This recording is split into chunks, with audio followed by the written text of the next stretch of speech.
flat earthers did it again, this week. They I swear they just do it for publicity because they put the flat earthers have millions of supporters around the globe. Yeah. You didn't get that, did you?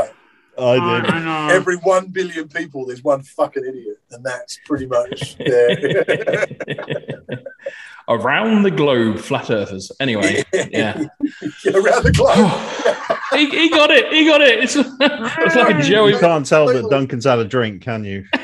Jesus. It's like 10-second delay. It's like a Joey moment from Friends, isn't it? He gets it 10 seconds later.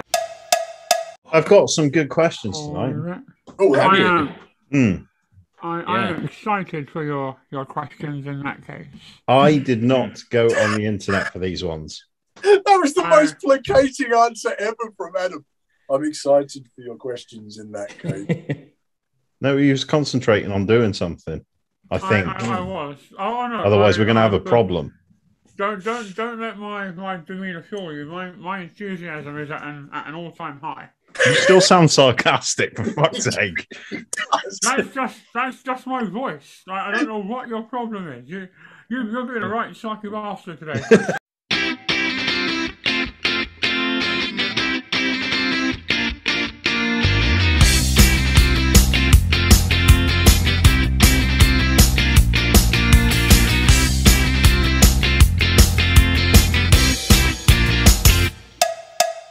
Episode 3, Series 2, largest disability podcast in the world, fresh off our Lands on Tour.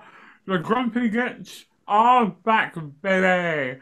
I am your glorious host, as always, Adam Pearson. And again, as always, because consistency, quite important. Who knew?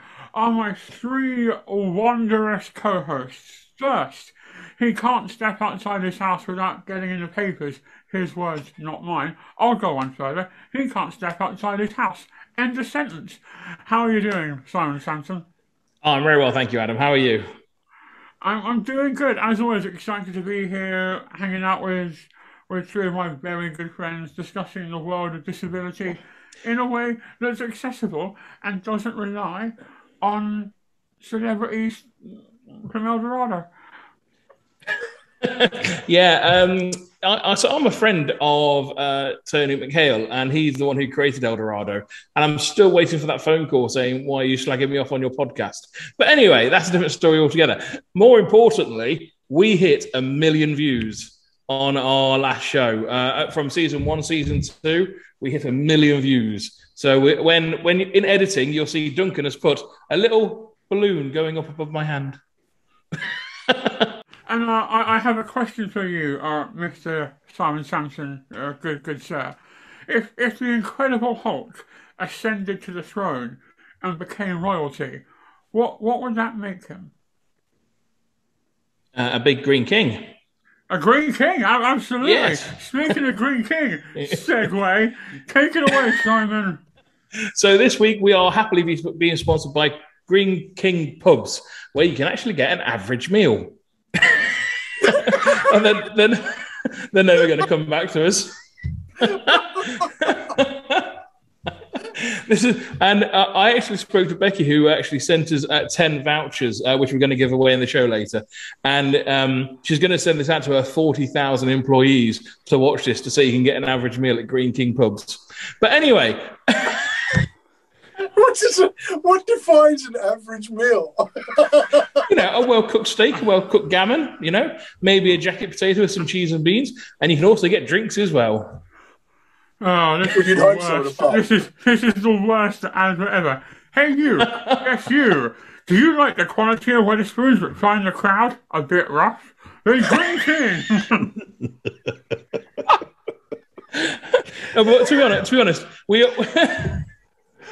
To be honest, we only get sponsored by people which services we actually use. So we actually do go to Green King Pubs and we do enjoy it. So we're very happy to be sponsored by them this week, on a serious note. So thank you very much. And we'll tell you how to get your hands on some vouchers later in the show. Excellent. I'm looking forward to it. Also joining us, many of you will know him as the lead guitarist in the Australian prog rock band Smiling Politely, but to us, he's just Duncan Casburn. Duncan, how are you, my friend? I'm good. I'm trying to think of what my fellow bandmates are smiling politely would think of being labelled as prog rock. They were like, we're punk, we're all punk. I wasn't allowed to play my guitar solos or anything. It was like, shut up, you're just playing too much. And how's your week been, good sir? Oh, I'll talk about it a little more later, but it's been one of those weeks. Blessings in disguise. It's such a shame it's such a fucking good disguise, to be honest. Well, I already know a little bit. Have you done something with your beard? It's looking fuller than when I last saw you. No, it's just growth. It grows. That's what hair does. It does. Well, I'm told.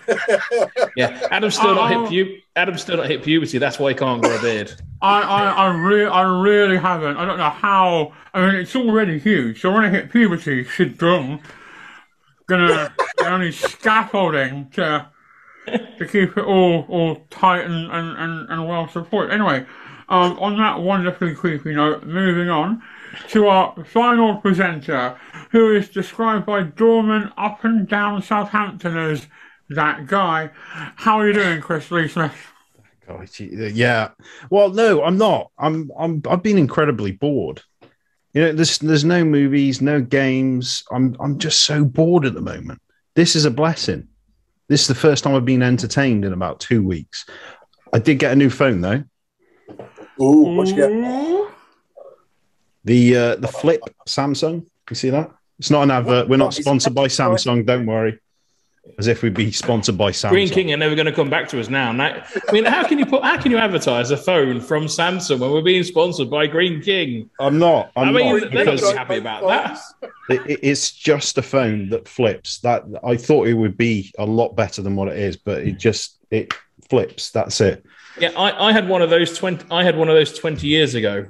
No, you didn't. It was a flip phone. You had a flip phone. That was it.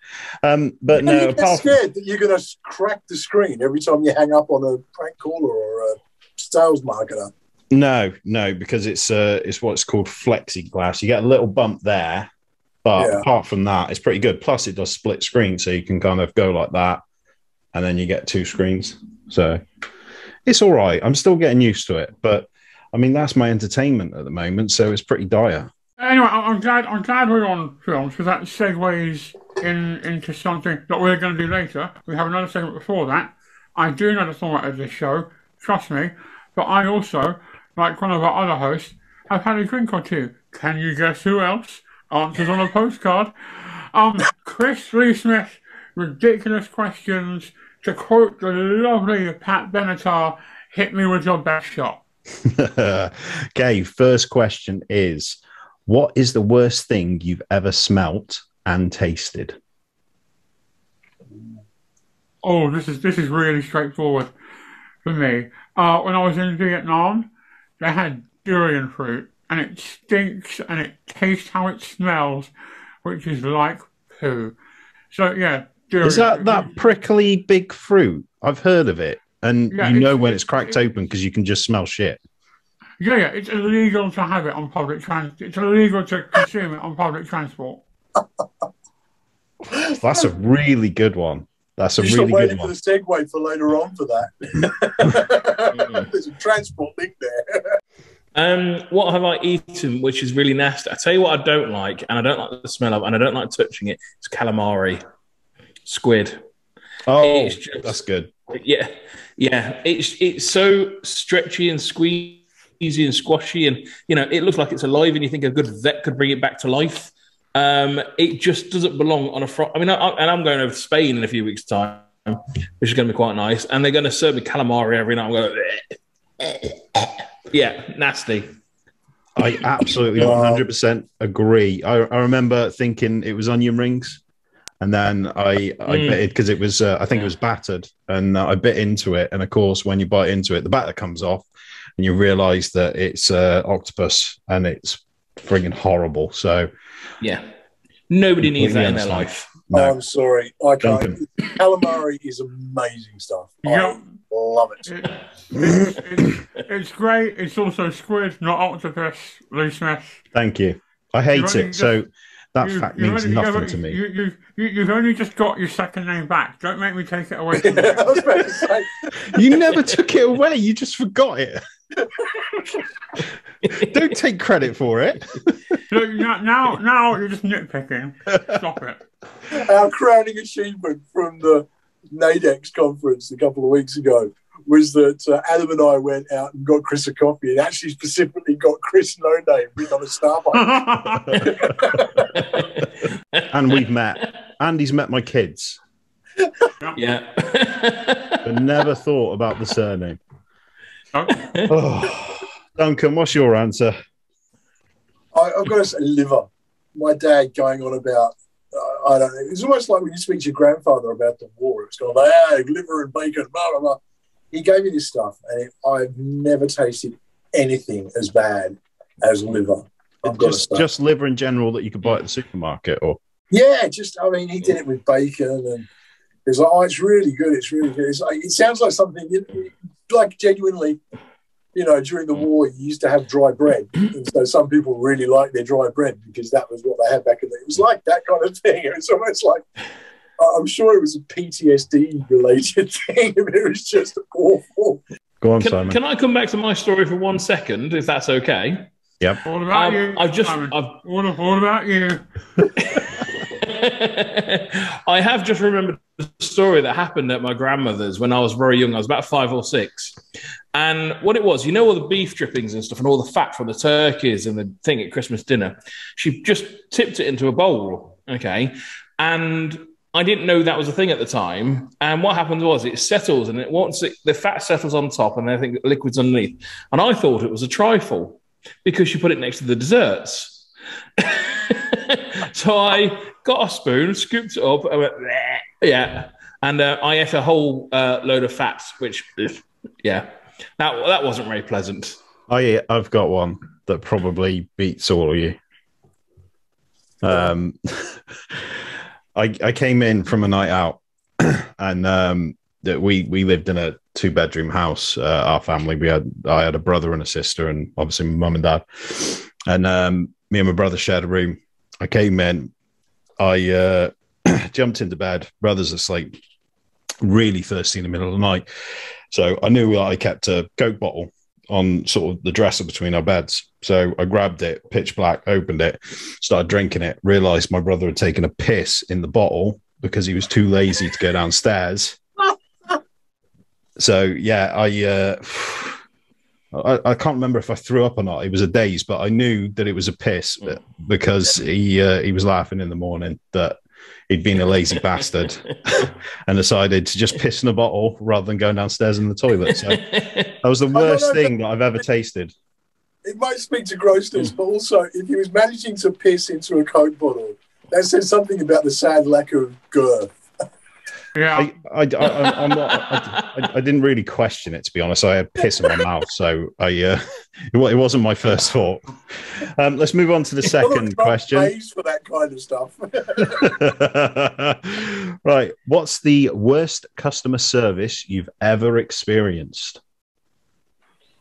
I mean, this is right up Simon Street. Look how excited he is. I'm in the paper today because somebody let me down. Go on, Simon. Have your moment. I'm not going to take this from Simon.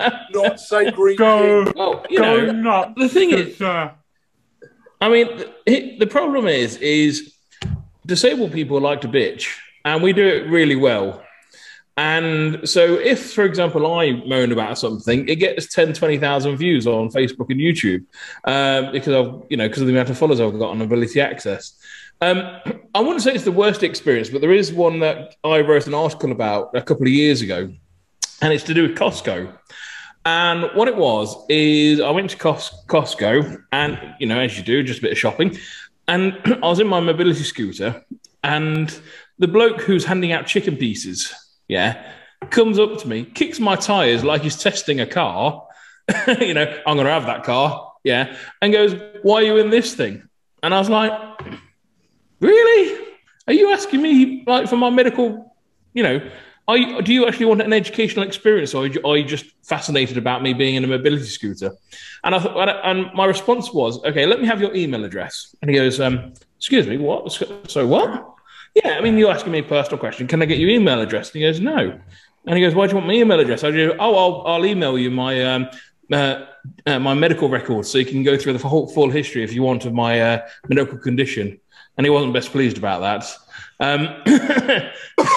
So after I made a letter of awareness to Costco, they put them all through sensitivity training on how not to ask about someone's disability if they're in a mobility scooter or wheelchair. All that ends well. Let's move on to Adam. What's the worst customer service you've ever experienced?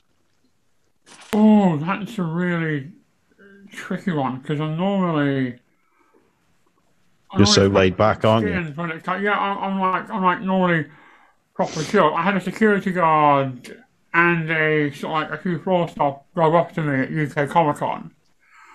Two of them were just like, "Oh my God, what's wrong with your face?" And one guy said I had mad cosplay bro. And so I complained to UK Comic Con, and yeah, not paid for tickets since. Nice. Another happy ending. Let's go to Duncan. Should we make it 3 out of 3? What's the worst customer service you've ever experienced? Well, I had to fly when I was in Australia. I had to fly to the UK to see my mum. It was when my stepfather had passed away. And I flew on. I won't mention the airline because I don't know if I legally can anymore. But we'd taken off, and we were seriously like 6 minutes into the flight. We'd sort of hit that point where they're starting to level out, and we hit turbulence. And I'd got a seat at the front of the economy, so I had the leg room. I was really quite proud of myself that I managed to wangle this. So I'm sitting there, and they've rolled out the coffee cart from the little kitchenette thing they have. And we've hit turbulence, and the plane's dropped, I don't know how far.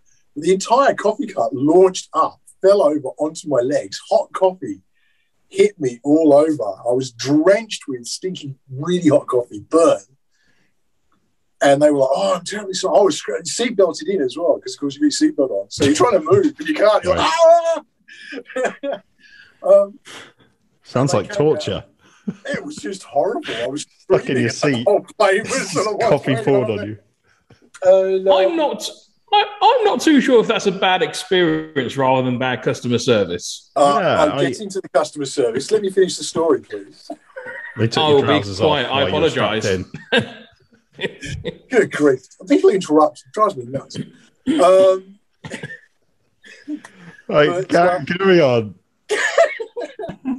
So I'm covered in coffee, and they've come and it was right. They give me an ointment. Go and touch your wounds up in the toilet. So I've had to go into the 2 foot by 2 foot cubicle and try and rub ointment onto wherever I was particularly hurt. I came out. They just stuck some towels over my seat. There were spare seats up in business class. I know this because they put me on it 5 minutes before landing. Okay. They Maybe just someone got off. Things, and I had to sit there in clothes that were covered in coffee for. This is an Australia-UK flight, so this was. I was on the way back, so it was from the UK. This was through to Dubai, so it's like an 8-hour flight. Stinking of coffee, really uncomfortable, but got to the airport. They said, "Well, we're going to get your doctor. He's going to go through customs, and then the doctor will be waiting for you." Got to the other side, nobody was there. I waited for like half an hour. Realised that if I didn't get moving, I was going to miss the second leg of the flight. Had to go there, still stinking, still hadn't had a chance to change. Got on, and the earphone plug wasn't working, so I couldn't watch TV for another 8 hours because I couldn't listen to anything. And yeah, they didn't upgrade me. They didn't do anything. In the end, I put in a huge complaint and got the entire flight refunded, which bought my beautiful acoustic guitar I have now. Another happy ending. Okay, let's move on to question 3. What's the most beautiful thing you've ever seen? Anybody says they're partners, I am going to lose all respect for you, and I'm going to mock you as much as I possibly can. Let's start with probably the one that's going to do it most, Duncan. What do you mean do it most? The chances of doing it, of saying, my wife, in fact, you can't, because I remember a question before where you said the most relief. you were glad she was just a woman, not a hairy trucker. Let's start with Duncan. Moment. The most beautiful thing I've ever seen. I would have to say, the first time I saw an Aston Martin DB9. Nice. And it was just one of those rare moments of that is exquisite. The other example would be when I saw the producer with the CD I did with my band back in the day. The producer who owned this beautiful PRS guitar, and it had this, they call it Northern Lights finish. We'll find an image and put it up. It was just stunning. The guitar was worth like 12 grand or something stupid like that, and it was just love at first sight. Yeah. Awesome. Let's go to Simon. What is the most beautiful thing you've ever seen? I think it's probably it's called a place called the Queen's View in Scotland. Queen's View. And by editing here, Queen's View, and by editing here it is. Here's a picture. Cheers, Duncan. It could be Chris. It's Duncan. Duncan. I got my hopes up that I don't have to do the editing this week. And I lived in Scotland for a number of years, and I worked in a hotel, and I was a training manager in a hotel called Kinacon Loch Tummel Hotel, and it was in the middle of nowhere, and it's on Loch Tummel, and it was a 6-mile walk from the hotel to the Queen's View on this windy road, which cars should not be allowed down, on the side of the loch. And I woke up and I arrived early morning to see the sunrise on the Queen's View, and it was one of the most spectacular things I've ever seen.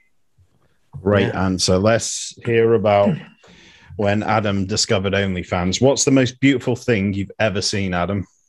My girlfriend's sister.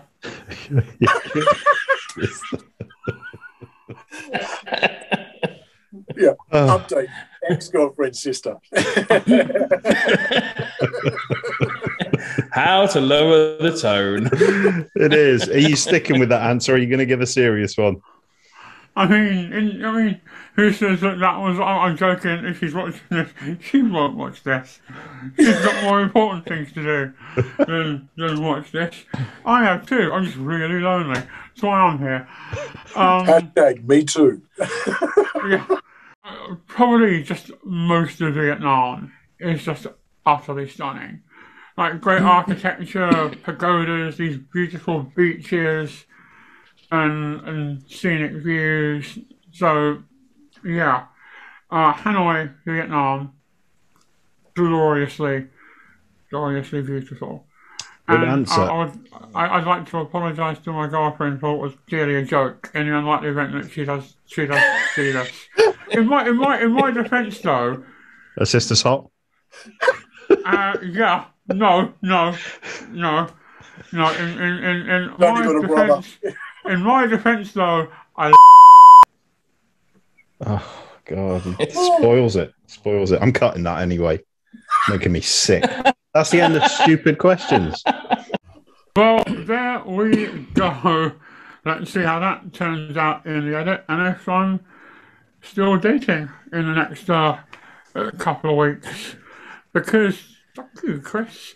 We were talking about films earlier, and one of my favourite series of films is The Hobbit. But I want you to picture that we remade The Hobbit, and instead of going on an adventure to get a ring, Bilbo Baggins was going on an adventure to get a suit fitted. What would a great adventure to get a suit fitted look like? Well, turns out, massive pain in the arse. Isn't that right, Simon?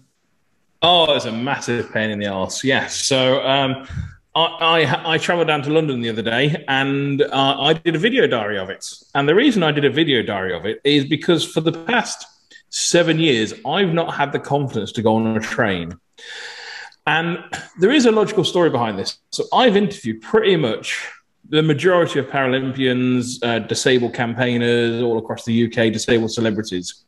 And all of them tell me a horror story, including Adam Pearson. And everyone's told me a horror story on train services if you're in a wheelchair or on a mobility scooter.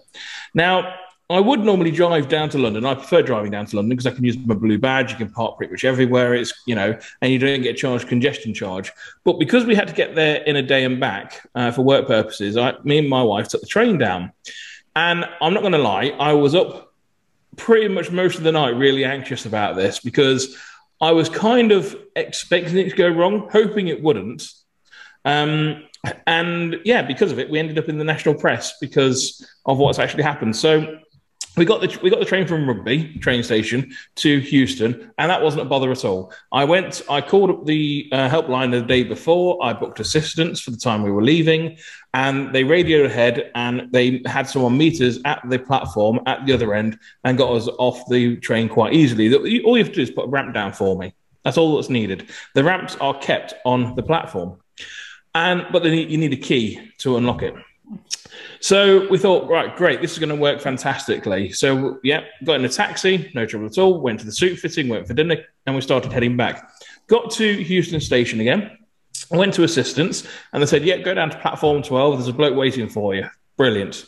And then what I was expecting, obviously, them to, radio ahead, we're getting off at Rugby. But when we got to Rugby, nobody was there. Now, my scooter weighs roughly about 40 kilograms, and so I can't lift it. My wife can't lift it. And it was only to the thanks of Newcastle supporters who were at Watford that day, who we got talking to on the train for a little while. They actually picked up my scooter and transferred it off for us. And it's very fortunate that I can actually transfer because I can't walk, but I hobbled off it using the train with my hands and then sat back down when they lifted the scooter off. But if those 6 people weren't there to lift the scooter off, we could have ended up in, Nuneaton, Crewe, wherever the train was going, and then we'd have to come back because you've only got a minute or so to get off the train. And the whole idea is all they had to do was radio ahead.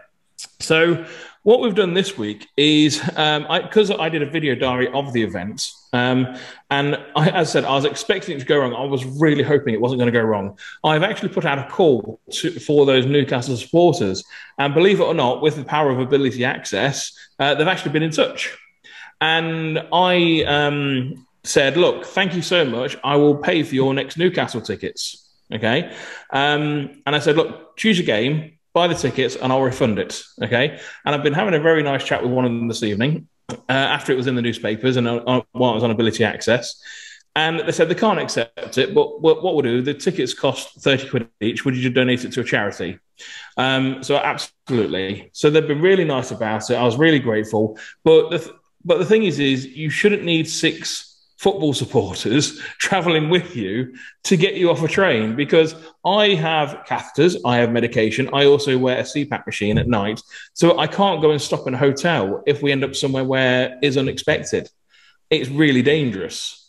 And I haven't spoken to the train company yet. Apparently they do want to speak to me, but this is a failing on a normal scale of something that could be avoided. And when we got to the train station, we had a chat with a member of staff.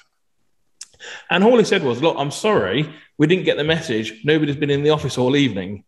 And I was like, how has nobody been in the office to receive messages from Houston train station or any train station to say there's a disabled person travelling?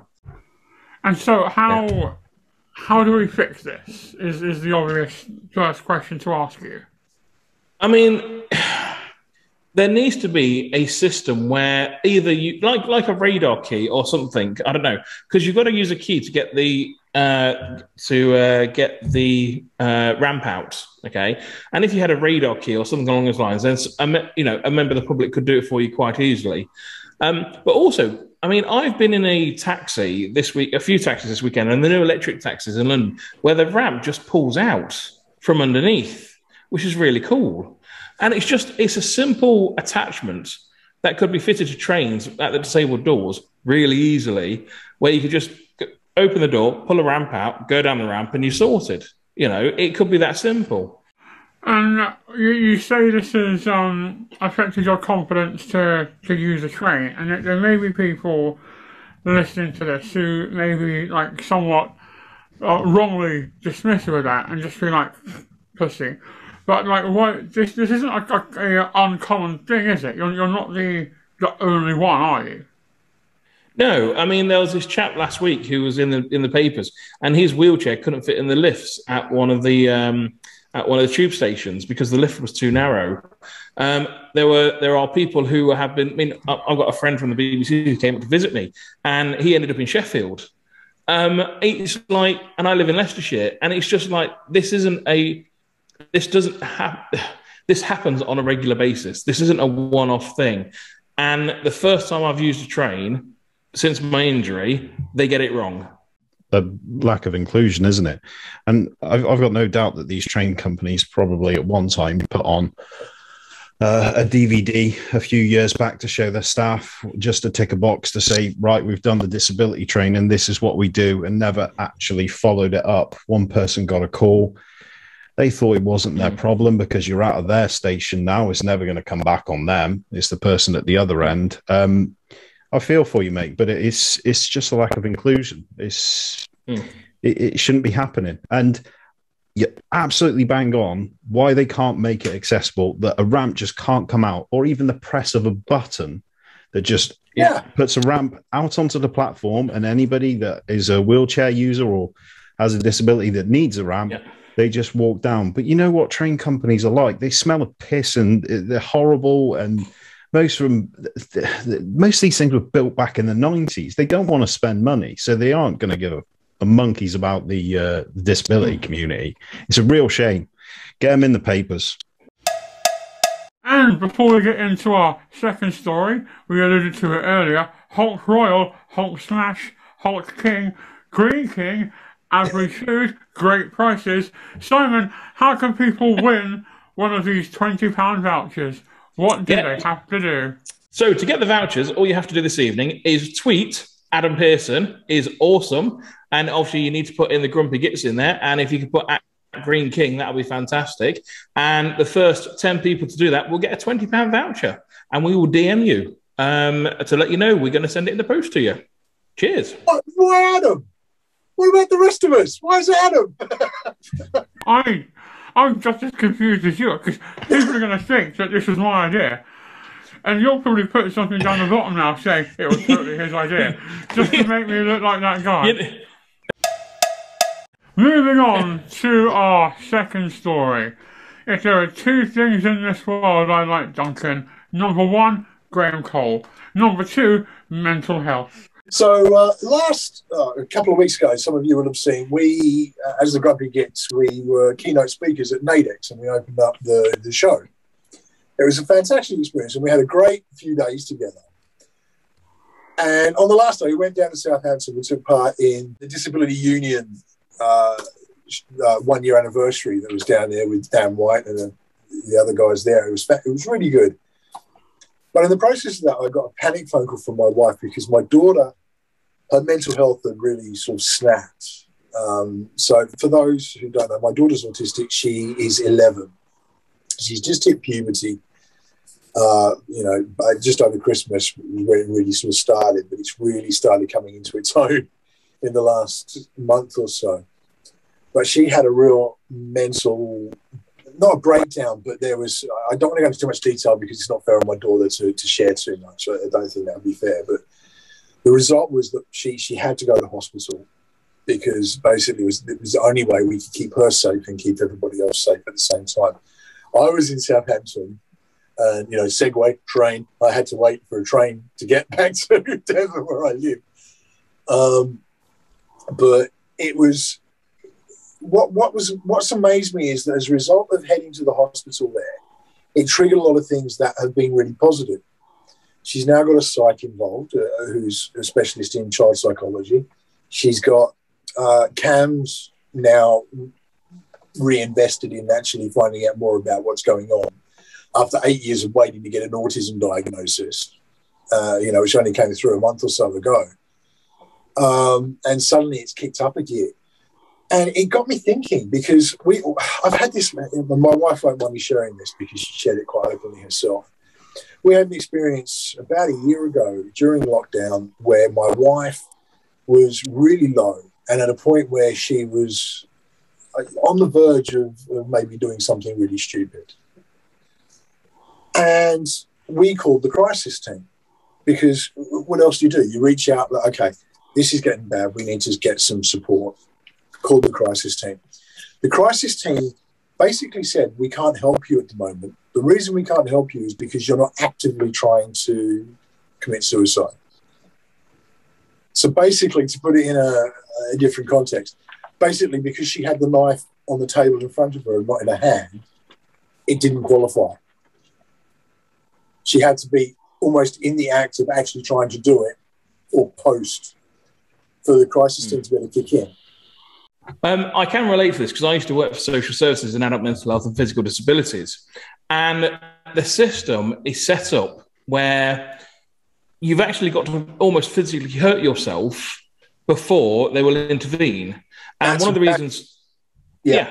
And one of the reasons for this is because we had so many people taking advantage of the system where they'll come in on a Friday afternoon and say, I'm homeless, and say, I'm feeling suicidal. And the only reason they'll do that is because we've got to put them in a hotel for that weekend. So the system doesn't reflect people like your wife who needs genuine help and assistance, because it's been set up where unless you actually get a knife and start hurting yourself and hurting your arm or something, they will not help you until you are physically in that dire straight need. By that time, you probably need hospital treatment rather than social services. That's a knock-on effect, though, isn't it? That's a failing of another system, which is affecting a failing of this system. So really, the Tories are twats. That's all we need to really say about that, isn't it? Is that what that was what we were trying to get at, wasn't it? Or have I misjudged that? I thought this was sort of like a money-saving expert thing as to how to get a free weekend if you're home. Like, where were we? Mental health. I'll add to this. What I think is the problem is that I think I understand what Simon's actually trying to say, is that we have a system in place that is only treating people when they're at the point of absolute crisis, not leading up to it. This is the point I'm trying to make myself. If we were to treat the people who are, and this isn't, take away the whole sort of, people who are maybe taking advantage of the system. Wherever you go, whatever system you have, you are going to get people who do that. The problem that we have here is that because I'll go back to my daughter with this. We've got these things now happening that should have been happening years ago, that we were asking for years ago, because we reached a crisis point where it was undeniable. And I don't think it's down to that. I think it's down to the short-term budget and short-term vision. So we have this system in place that basically is, if we don't have to address now, hopefully the problem will go away. Now, I've got had a friend back where I used to live, another part of Devon, who was under mental health services, was really struggling, had attempted to commit suicide 3 times within a week, but didn't have a social worker following up, didn't have any support, and ended up ending her life. A preventable death, a preventable situation, because the system is in place. And this was pre-lockdown, pre-COVID. This was just the system that was in place at the time. We're talking a few years back now, who's lost her life because she wasn't getting the support that really was required. And if are we seeing a pattern here, though? I mean, but Simon, you put forward a campaign that it would cost 350 million because the NHS is getting sued because they weren't doing enough to prevent it. Now, Duncan's come up that it's costing money because they aren't preventing it.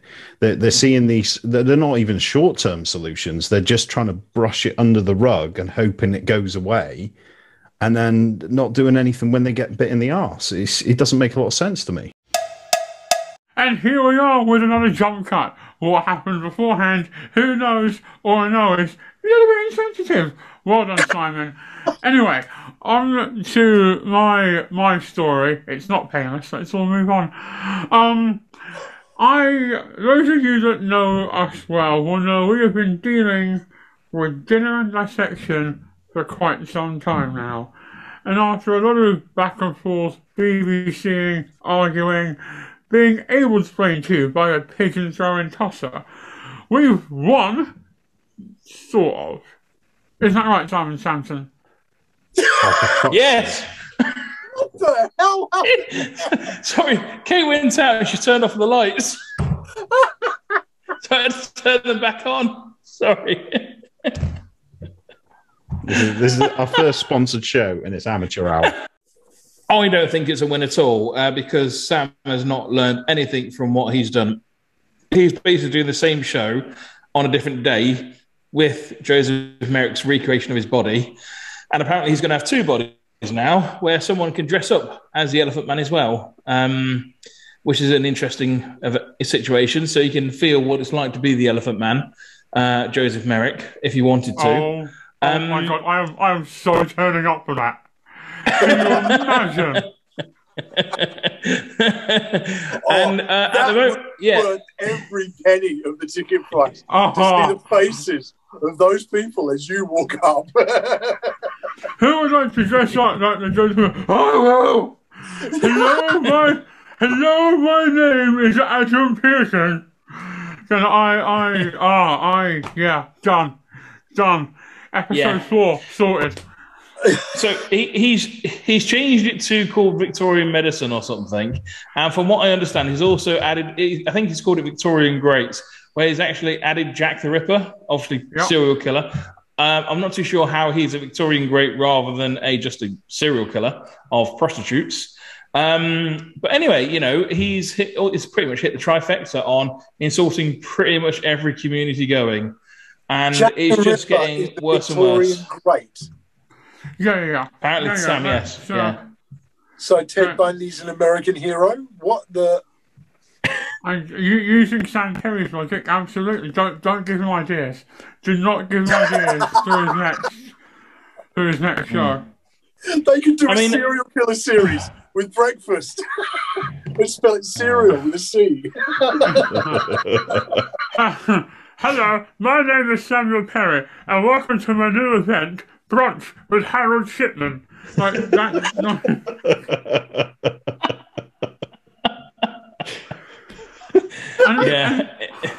But there's also other people that he's leaning on who I'm almost certain, if you delve back far enough, have ties to eugenics. Like I don't know what the hell he's thinking, and at what point it's like arguing with a child at this point, isn't it? Kind of, no, that's not what I meant. You've just misinterpreted what's going on and what we're trying to do. And science is very underrepresented. Since when is science underrepresented? So we've been working with the BBC on this for a couple of weeks now, and they are as sick about it as we are, to be honest. I know the BBC aren't supposed to have an opinion, but they are covering the story. They've been in contact with him a lot because they're following the story, because obviously it affects Adam and any disabled person in the community. And it is just sickening, and it's getting worse. He's not calming down. In fact, he's going to the next level, and it just needs to say, you know, stop. And when Caroline from the BBC texted me earlier today, she said he's going on tour round in the hotels this time. And I'm just wondering what hotel businesses are actually going to support him once they find out what they are doing in their hotel. You think he's just reluctant to pull out because of the funds he's poured in? If he pulls out now, he's lost everything, all his investment. Do you think it's doubling down for the sake of money? Well, he should have insurance for that. What, for That's being what a insurance is knobhead? for. I don't think there's insurance for that. There's a get-out clause for being a knobhead and an ableist twat. Yeah. Have you got that insurance yet? Simon, have you got insurance yet? Because I'm going to cut that if you haven't. I want to make sure you got insurance before. I mean, it's technically true, isn't it? Or is it just an opinion? I didn't go to law school. No, you're allowed, no, you're not liable. You're not liable for calling someone a knobhead. Okay. You're liable if you say they don't provide a good service or they're rubbish at their job or whatever, then you are liable for it. However, if you call someone a dickhead or a knobhead, that's your personal opinion. You are allowed opinions. Good. However, if you slander someone or you libel someone, that's completely different. Right. You know, I can't go to Duncan and say he's a serial killer, because I don't know if he is. No, of course not. He just watches a lot on it. not saying I am, but I could be. Yeah. He knows what to do in theory, okay? He knows what to do. Theory. Yeah. So, and that's where Sam Perry fails as well, because he was bullying this councillor in Newcastle. He sits on Newcastle City Council, who I spoke to, and he was bullying him up because of comments he made to ITV, and saying, "I'm going to take you to the High Court." And I told the council to let him because he's got no leg to stand on. The council was giving their opinion. He says it doesn't belong in today's century. He's completely against it. He's allowed an opinion. That's an opinion. Yeah. If he says something about the service that it's horrible, terrible, you don't get your money's worth or whatever, then that's an opinion. But it's slander because you haven't been to that event. Anyway, so that's the update on Dinner and Dissection. I don't think we've heard the last from him, or he's heard the last from us. He's certainly not heard the last from me. Village Hotels, if you're watching, hi, big fan of your work. And with all that being said, I think we should move on to our final and reoccurring segment. Chris, Lee Smith, I remembered it. What's been happening in the news, good sir? This one, prankster cements head in microwave. Firefighters in Wolves were seriously unimpressed after 5 of them spent an hour dealing with the case. What? Firefighters had to go out because a YouTuber had cemented his head in a microwave. And they spent an hour taking the microwave apart and chipping at fast-setting cement. How is he still alive? Yeah, he's fine. His friend was quick thinking because he put a straw in his mouth to make sure that he could still breathe. Okay.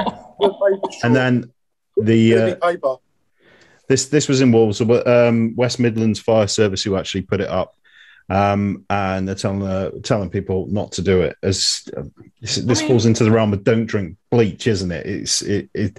Don't cement your head in a microwave. Don't cement your head anywhere. Talk about cementing stupidity into the concrete. He was trying to make a head mold. That would be a winner. Please tell me you got a picture of this. Yes, I do. Yeah. Excellent. I'll put it up. I'll put it up. Yeah. It's a guy with a microwave on his head. There's not much else that you can see. Just a microwave on a guy's head. It's been struck. Whatever happens, it'll be done in 30 seconds. You could have turned it on. Just watched him spin. I wonder if they put the timer on for how long it would take for the firemen to come, and they went ping as soon as they arrived. But this is the issue with social media. People are doing stupid stuff to end up on YouTube with millions of hits. It's kids, isn't it? That's not kids. That's insanity. Gentlemen, before we go, I would like to try something with you, if I may. I played this game in a pub last night after a lot of Captain Morgan and Coach Duncan, as you're the one up on my screen currently. Would you be able to Google Florida man and then your birthday? Not the year, just the date. So Florida man and then your birthday, and see what the first headline that comes up is. Florida man accused of attacking mum when she couldn't dress his mannequin. Nice. Mine is Florida man tries to run over son who wouldn't take a bath. Get stuffed. What's this? Did you know my birthday? No. Is that why you're doing this? No, I seriously, I neither know nor care when your birthday is. For fuck's sake. Florida man offered to pay officer with hamburger for oral sex. Oh, we're so immature. And so if you're watching this, please Google Florida man your birthday, tweet us at Grumpy Gits, and let's find out what the rest of you have gotten We'll never get a sponsor ever again. So, thank you for tuning in to what might be the last episode of the Grumpy Gits. Hashtag Green King. Hashtag average. Hashtag oral sex. My name has been Adam Pearson. And I have been joined by a very disappointed looking Simon Sampson. I've got to go back to Becky at Green King and say, thank you for sponsoring the podcast. We did take the mickey out of you a little, but we still love your meals. We do. There's nothing. What's wrong with being average? Nothing. Oh, God. Look at Crystal Palace. They're fine. They're perfectly happy. I have been Adam Pearson.